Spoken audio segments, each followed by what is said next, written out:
एक तरफ तो इस्टेब्लिशमेंट ने अफगान महाजरीन का मलबा गैर कानूनी और गैर दस्तावेजी मशत के ऊपर डालकर क्लाशनकॉफ कल्चर और स्मगलिंग को रवाज दिया,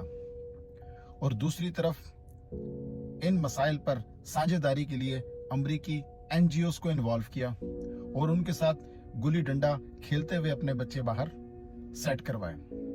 मगर पीछे एक गरीब आदमी के स्क्रू इतने टाइट किए गए कि आज उसकी चूड़ियां टूट रही हैं। अब इस वक्त जबकि अफगानों को धक्के मार मार के बाहर निकाला जा रहा है, तो ये ऐसा वक्त है जब हम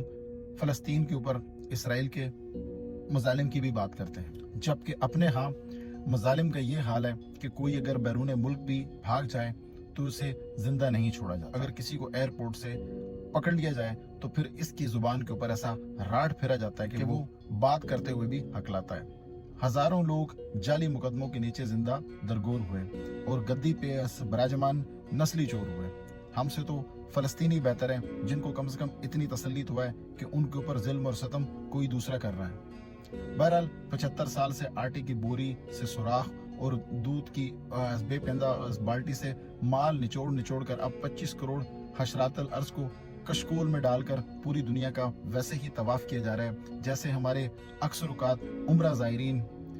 भीख मांगने से फुर्सत के कुछ दरमियान जाके काबा का तवाफ करते हैं। अब मसला ये आन पड़ा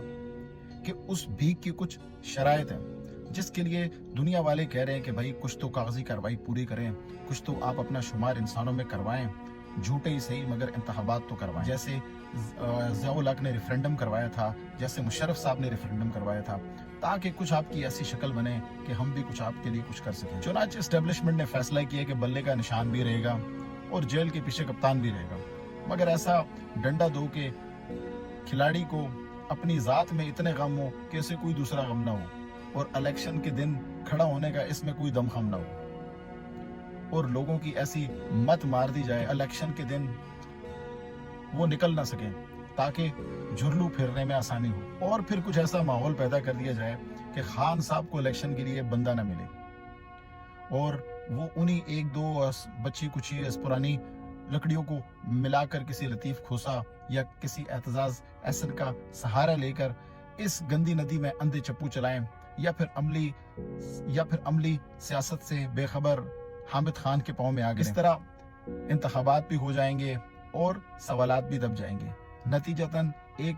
लंगड़ी लूली बांझ किस्म की पशमर्दा हुकूमत का ऐसा ढांचा खड़ा किया जाए जिसके आगे सियासी पार्टियों के मुख्तलिफ झंडे हों और उनके पीछे एस्टेब्लिशमेंट के डंडे हों, ताकि इस स्केयर क्रो और पुतले को खेत के इस बदनसीब खेत के बीचों बीच लगाकर उधर इधर से आने वाली चीलों और चिड़ियों को धोखा दिया जा सके। चाहे इस अमल में मुल्क का कचूबर निकल जाए मगर उनका अपना बेड़ा तर जाए। चुनाचे